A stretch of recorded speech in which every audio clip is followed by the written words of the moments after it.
Morning all. On ChessCube today, I'm trying a bigger resolution 1024 by 768 so you can get more of a gist of the interface at ChessCube, which I think is quite suave. Especially for a free site, I was really impressed. I know a lot of people like Fix. As I say, I've got this sort of generic email address for my ISP which they didn't really like, and it was difficult to request password. I've tried in the last 2 days to request the password and just no answer. So anyway, okay, so what's going on here? I'm preparing for e4. My f7 is a bit vulnerable. I think I've got a slight positional edge. So if I guard against knight g5s, can I go for a6 and b5 to try and gain a bit of space? I suppose my 7th rank's a bit weak. Is he going to play a4? Bishop c6, and then, oh, a6 is on. But hold on, queen b7. So now I'm preparing b5, and I've also could double his pawns. So I think this is quite tasty. I've also got a clock advantage. I can see the clock. This is really cool that I can see the clock for a change. So he's a 2100-ish player. If I can get in h5, h4, knight h5, f4, that would be good. My knight to f4, in other words. But also, I think I want to keep the rooks on. And just generally get some dark square pressure, because I've got that dark square bishop. So, as we say in the videos all the time about the dark square bishop, it's a good positional asset. So can I use that now to put some pressure on the d file? Oh, no, okay. I was tempted for a positional like sack on d4. Maybe I should have done that. Alright, let's play this slowly. Can I slowly prepare f5? Or would that be too weakening? Ouch. It's coming into my d8. It's a bit annoying. Okay, got to be careful about my king. But he's only got about 7 seconds left. So, can I just avoid a disaster by sort of playing f6, knight d6? Can I wriggle my knight, in fact, to the d4 square, except he's got to the d5 first? I can blockade on d5. Nope. Can I blockade with my bishop? This isn't what I had in mind. Ouch. I must give up that c5. Oh, he didn't take it, thankfully. So this isn't the greatest, and he's getting that rook on the 7th. So let's try and exchange off there. Alright, can I outplay him in the ending or win on time? This wasn't according to plan, that's for sure. With c5 and pre a lot of the time. So I'm just trying to win on time. I know it's terrible.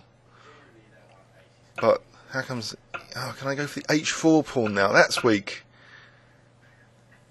Yes. Alright, play again. So I've got a seek set up. Alright, let's play him again. English opening. I sometimes play this to avoid a lot of theory.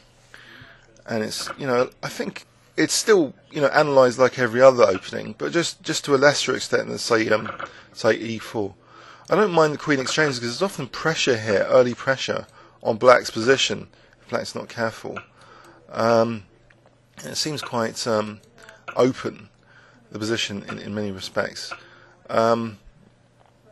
Alright, let's actually king f2, yeah. Let's play rook. Oh, he's giving me that bishop again. Doesn't mind giving me the bishops, this guy.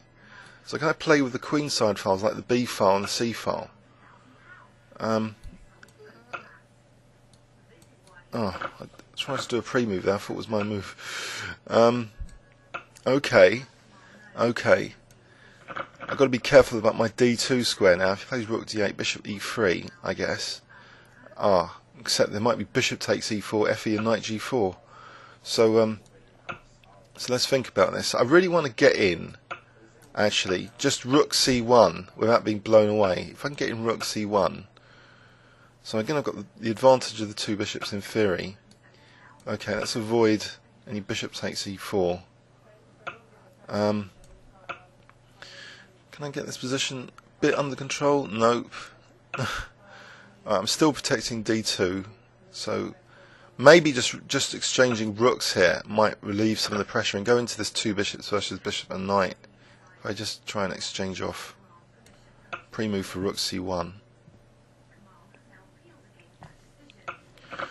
Okay, let's get the rooks off, and maybe a5 would be a target. So a bit like the other game where his other pawn was weak.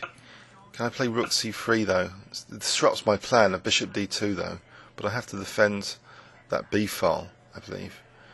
So okay, have to defend e5 as well. Do I get rid of that knight? Or rook c6? Yes, skewer. The two minor pieces. How does he get out of that? Gets a few seconds anyway. Okay, bishop e6, kind of desperado if I'm going to win his a6. His pawns are in pre. Okay, I'm not getting mated, I think. Right. Good, but he's only 2100. It's sometimes difficult to get high rated, but it's a little bit of fun anyway. Let's play the Dutch. I think the stone wall is good in blitz. I once had a lecture when I was a junior with Nigel Short recommending the stone wall to a lot of juniors, but he had done badly himself in one of the top level tournaments. You know, people like Kasparov and Karpov beating him in the stone wall. But otherwise, it's a very simple opening to play. Very attacking in nature. He's going to play f4 here.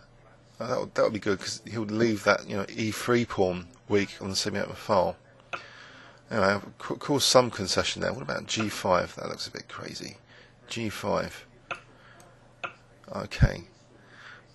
So now, if I can get an f4, that might be a space advantage. But ideally, that's with bishop d7, rook e8 to play f4. Then that would be really quite kind of menacing. See, the problem is if white plays a bit too passively, then this f pawn is a very dangerous resource. So will I get this bishop d7, rook a8 and f4? That's the plan. He's thinking here. So I hope my internet connection hasn't just dropped. Nope. Bishop d7. Okay. Or do I spend time stopping c4? I don't know. There was a bit of he put a question mark there. Something happened. Some lag. I don't know. Okay, the bishop goes back. Can I drop h7 or shall I just play rook e7 first? Oh, okay, I'll play rook e7 because it might also defend b7. So do I have to be concerned about his b5 coming up? Probably, because there's a horrible pin there. Shall I? Oh, okay, f4 now, f4. Except, oh no, I've just realised something. That, my b8 is pinned now after b takes c. I'm going to end up having to sacrifice a pawn or play queen c6. So there's two, queen c6. Lesser of the evils. It's not that pleasant, this position. But actually I can get in queen, no I can't get in queen f6. Okay, queen h6 is good to get into the e3 square maybe. But this isn't that ideal because my king seems to be a bit shaky here, to say the least. Okay.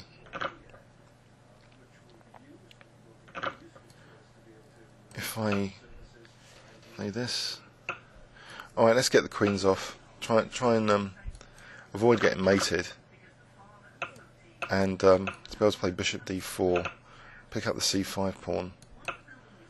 All right, little fortress coming up.